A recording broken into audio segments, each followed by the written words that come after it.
You know, we all love that aha moment, right? That brilliant idea.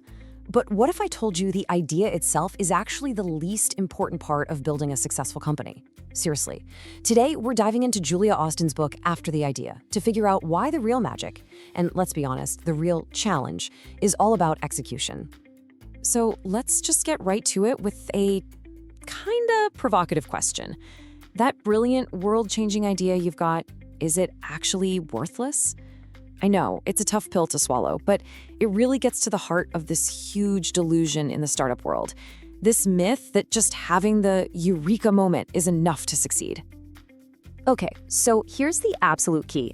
You've got to understand the difference between these two things. On one side, you have the idea, right? That's the spark, the big vision, it's super exciting.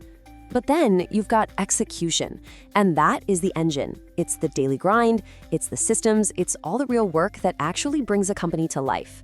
You could say one is the map, but the other, that's the actual journey itself. And that right there leads us straight into what we can call the great idea delusion. This is a huge trap that so many passionate founders fall right into. And honestly, it's probably the first major hurdle you've got to clear if you want to build something that actually lasts. So what's the core problem here? Well, it's that we fall in love with our own vision.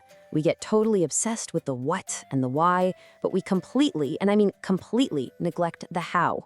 We just forget to build the operational plumbing, the systems and the processes that are absolutely essential to turn that dream into a reality. Okay, so how do you know if you're falling into this trap? Well, turns out there are 4 classic signs of dysfunction that pop up when a company starts valuing its idea way more than its execution. Let's dig in and see what they are. What happens is this creates a really dangerous downward spiral. It kicks off with failing your own people, then it moves on to neglecting your processes, and the whole thing ends with you scaling your problems until your growth just grinds to a halt. Yeah, let's break these down one by one. All right, mistake number 1, you fail to set your team up for success. I mean, you hire all these smart people and just kind of assume, hey, they'll figure it out. But think about it.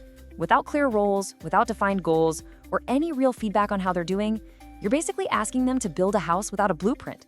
It's just not gonna work. Then, mistake number 2, in that big rush to move fast and break things, you totally neglect operational excellence. You're celebrating speed over stability. And what that means is you never build repeatable, reliable processes. So every single task becomes a brand new adventure. And trust me, not in a good way. It's just chaotic. And it is completely unsustainable. And this is where it gets really, really dangerous. Because as your company grows, you're not just scaling your successes, you're scaling your dysfunction. Every little communication gap, every single broken process, it gets magnified 10 times over, then 100 times over. You're not building a bigger company. You're just building a much bigger mess. Okay, I know, that's the scary part. But the good news is there is a clear way out of this mess. So let's shift gears and look at the blueprint for excellence. We're going to see how to build a much stronger foundation, pulling directly from Julia Austin's incredible framework. And what you'll notice right away is how this path is the exact reverse of that downward spiral we just talked about, see? It's all about enabling your people, building discipline, creating alignment, and finally, finding that perfect balance between the big, exciting idea and the day-to-day reality of getting stuff done. So the very first fix is actually simple, but it is so powerful. Enable your teams. Instead of just assuming, oh, they're talented, it's fine, you actually give them the tools they need to win. We're talking crystal clear goals, well-defined roles, and super explicit expectations. You finally give them that blueprint we were talking about. All right, fix number 2, prioritize discipline. Now hold on, this doesn't mean you have to create some slow, heavy bureaucracy, not at all. It just means using lightweight frameworks right from the get-go, simple systems to track progress and manage performance.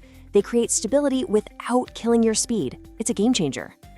And to fight back against that scaling dysfunction, you have to be proactive and really invest in your culture. This is all about building systems for clear communication and creating a genuine sense of shared ownership. Because when everyone is aligned and actually talking to each other, you can solve problems when they're still small, before they explode. And at the end of the day, it all comes back to this one core concept: balancing your passionate vision with thoughtful structure. Look, passion is what gets you started, for sure. But it's the process, the accountability, and the systems that's what gives your company the longevity it needs to actually achieve that big vision. Okay, so that's the theory. But how do you actually put this into practice? Like tomorrow? Let's get super practical now with a leader's action plan you can use right away. Here it is, your 5-point execution checklist. First, audit your operations. Then, establish real feedback loops. Build structures that can actually scale. Focus on creating a learning culture. And this last one is maybe the most important. Make sure every single operational task you're doing ties directly back to your high-level strategy. No exceptions. Look, if you only take away one single thing from all this, please let it be this quote from Julia Austin. Ideas alone don't build companies. Execution does. I mean, that's a perfect summary, isn't it? The vision is just the price of admission. The hard work of execution, that's what actually wins the game. And that leaves us with one last question for you. Don't get overwhelmed thinking you have to overhaul everything at once. Just ask yourself this. Looking at your team or your company, what is the one single process you could fix or clarify tomorrow to make execution just a tiny bit better? Because that's where you start.